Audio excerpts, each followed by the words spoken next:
Thank you. Thank you so much for inviting me. And it was really interesting to hear Carol's story because my story is very similar, but from the reverse point of view.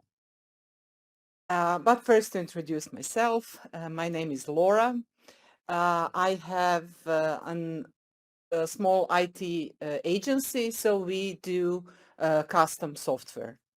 Whichever software someone needs to be done, they come to us and we do it. I have founded this agency 11 years ago.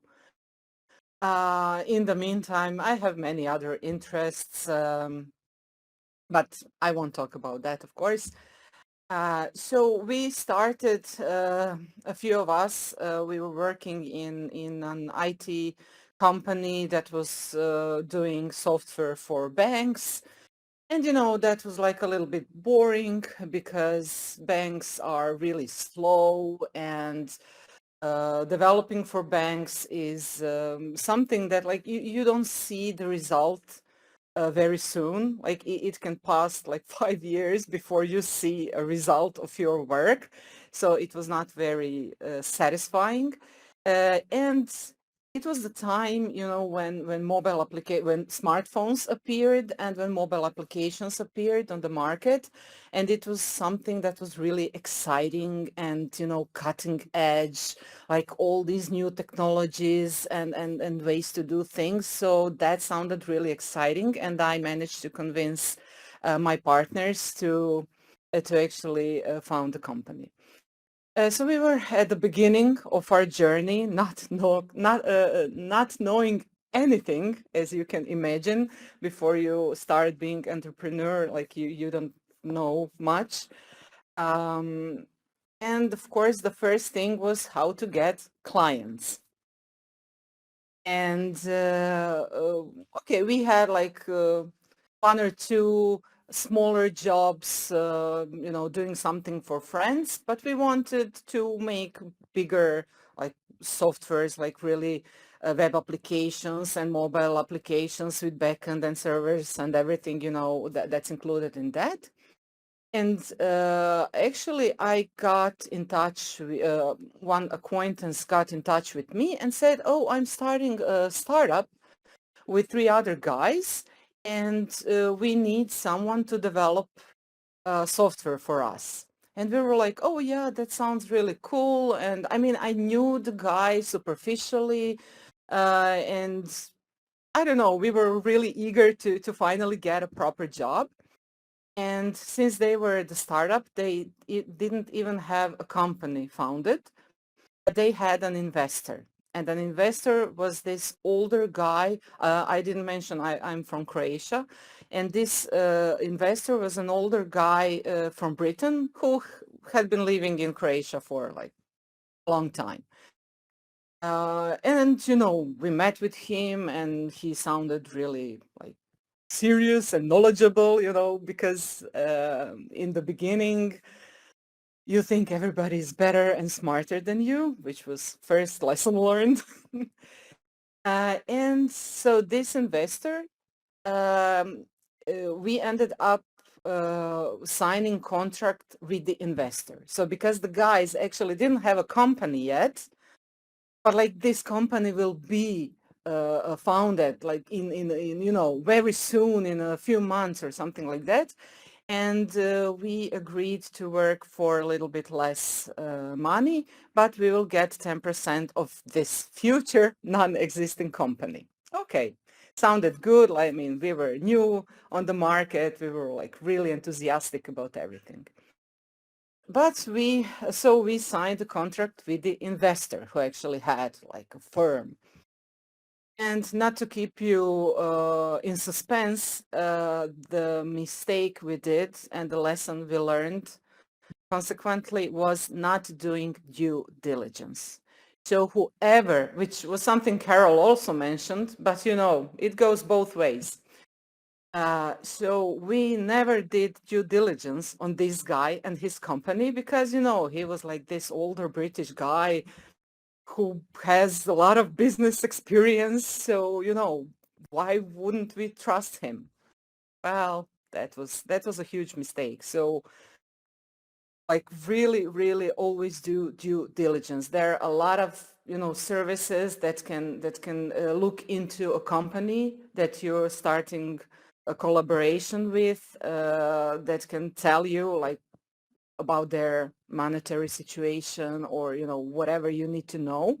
Of course, you have to pay for this information, but there are even, I think, some free ones. Okay, I don't know a lot about that, about the free ones. Anyway, so we didn't do the due diligence.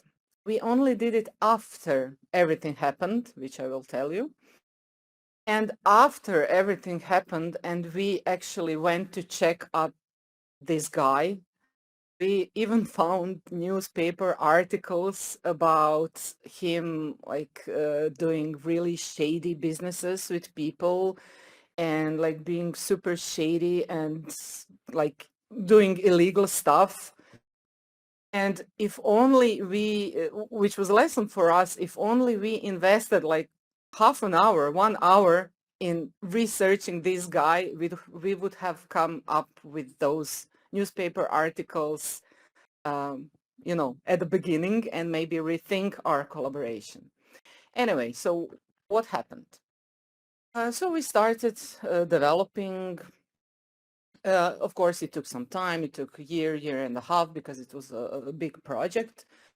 We were in constant communication with the guys. The investor, like he didn't care. He just, gave the money periodically, and he didn't care about the progress. But we were like in constant contact with the guys because we considered them our clients.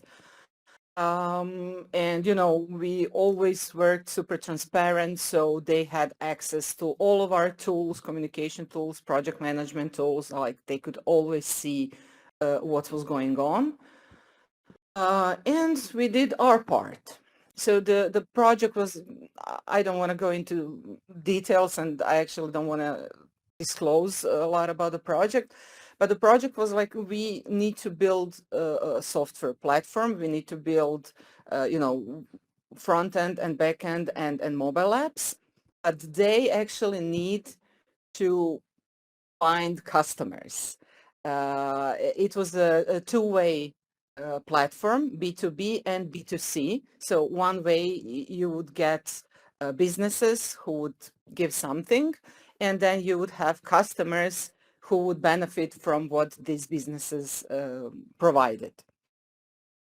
And they actually never got those businesses. They never managed to get anyone. So our platform was, without anyone there because they were the ones supposed to get content, to get customers.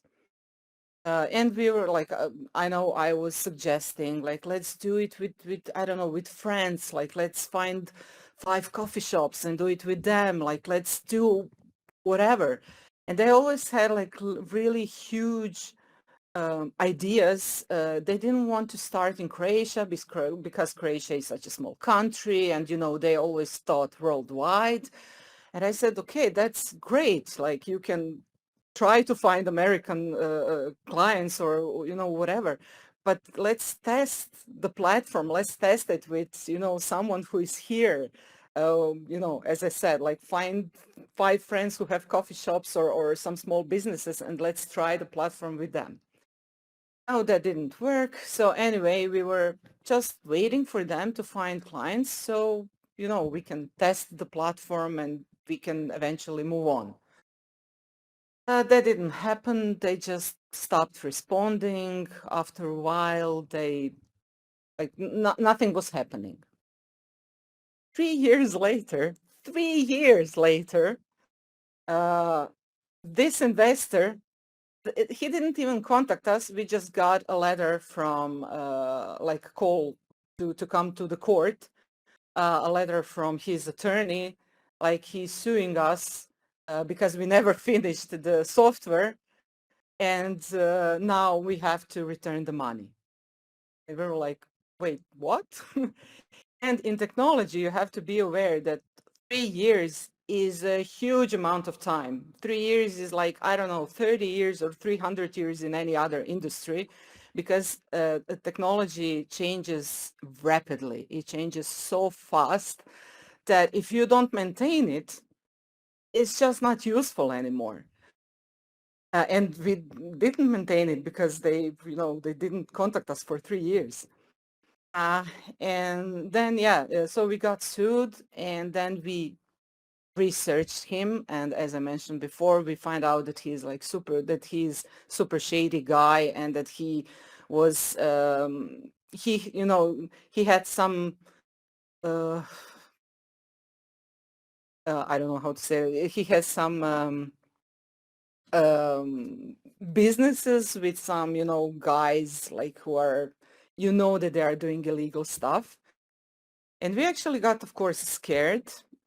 First, I definitely wanted to go to court because I knew we would win, because immediately I pulled up all our emails or all our correspondence. And because we do so transparent, we had everything written down.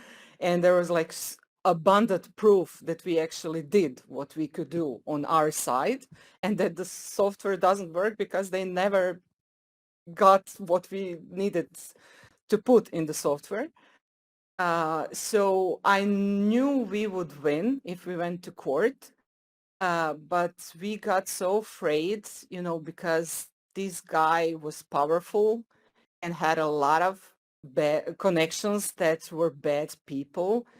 And we were like, we just didn't want to risk it, because, who knows, if we went to court, the guy has much more money than we do. And, who knows which connections, and maybe this could hurt us badly, like privately.